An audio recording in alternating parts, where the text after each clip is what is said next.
La victoire est au bout du fil. Arrivée, rapport, tous les résultats des courses en direct par téléphone au 0897 65 11 11 et sur le web génie.com.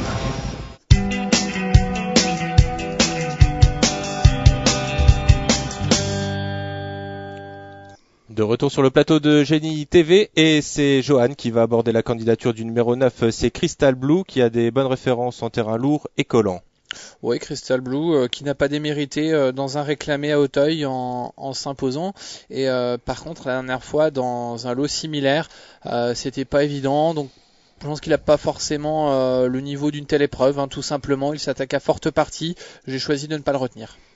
C'est un peu relevé pour lui. Ouais, alors j'ai eu peur quand vous avez fait votre annonce là tout à l'heure, parce qu'il a des bonnes références parce qu'il a. J'ai cru que vous alliez dire parce qu'il a gagné à Wissembourg. Non. Alors déjà on dit Wissembourg, Nicolas. Et effectivement j'ai assisté à cette victoire.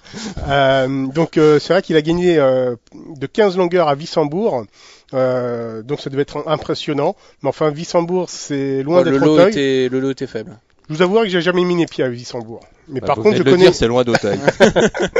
Donc, je sais pas si ça peut suffire pour gagner un quintet à Auteuil. Je n'y crois pas. Il a même débuté à réclamer, c'est jamais bon signe. Il en a gagné un de réclamer à Auteuil, mais là, le lot est nettement plus relevé. Et en dernier lieu, il a terminé 8e du quintet référence. Ça fait un peu juste. C'est dommage parce que je suis sûr que vous apprécierez Wissembourg, la choucroute, la bière, la fête, le vin blanc. Et Nico, ils ont des saucisses, ils sont au moins comme ça. Ouais. Bon, le numéro 10, Nicolas, c'est sans défense.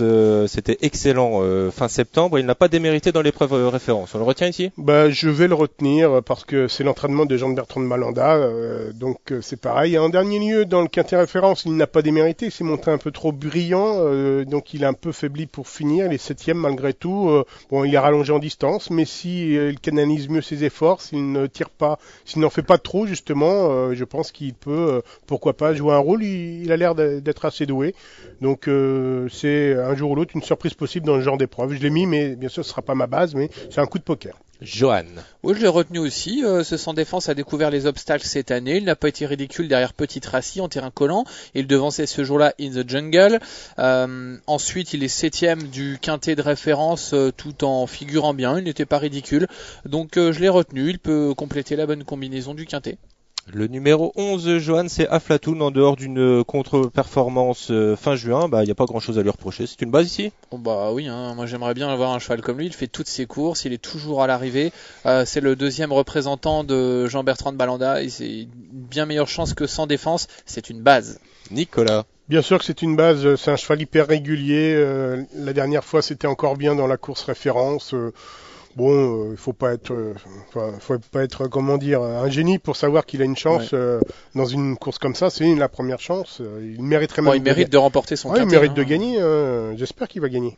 Et voilà. Et on passe au numéro 12, Nicolas, c'est Xénon, un candidat peu expérimenté qui court ici son premier handicap.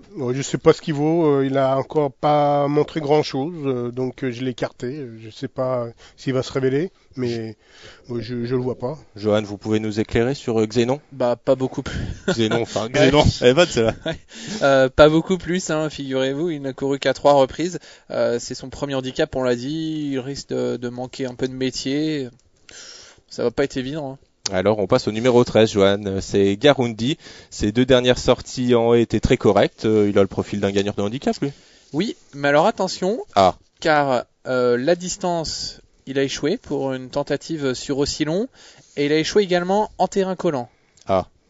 Donc, c'est pas très bon signe quand je même. me pose quelques questions. Alors je l'ai retenu en 8e position parce qu'il a participé, il a fait l'arrivée du quintet de référence. Donc j'ai repris la ligne du prix Guillaume de Pracontal, mais je l'ai placé 8e pour ces petites interrogations.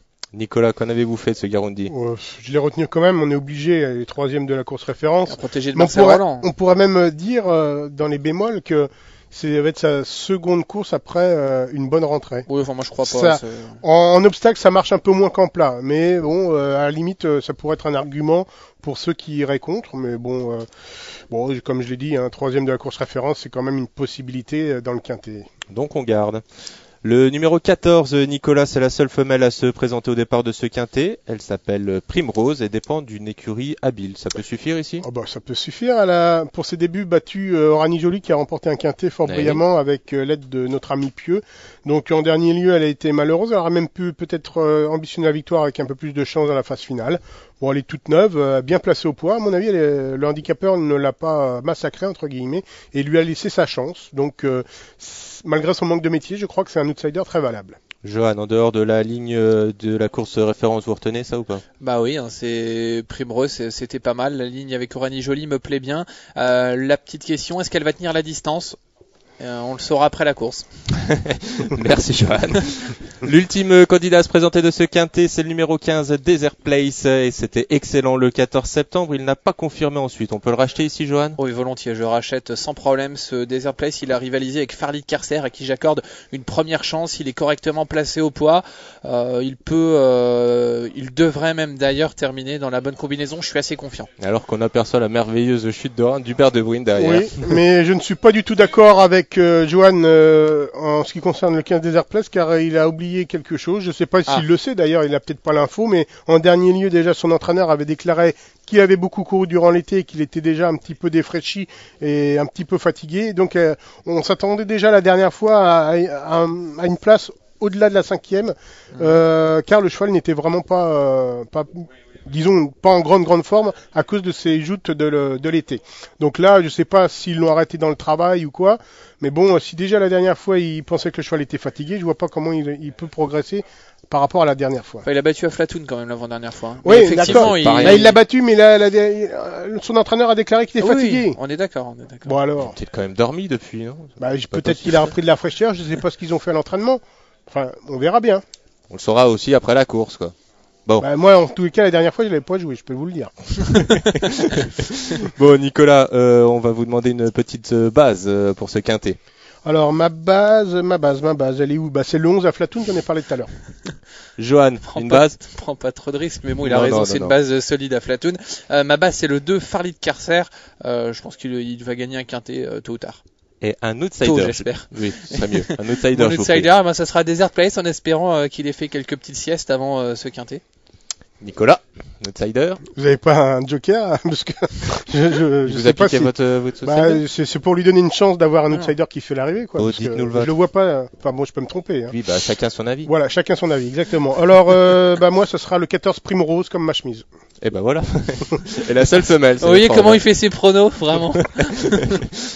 Bon, voilà, l'émission se termine. Le prochain épisode de Quintet Net, ce sera dimanche aux alentours de 14h. Non, ce sera samedi. Samedi, ce sera mieux pour le Quintet de dimanche qui aura lieu où, messieurs? Toujours à Auteuil, le week-end de l'obstacle. Le week-end, c'est 2 jours. Et d'ici là, bon jeu, et bien entendu, Quintez-vous bien.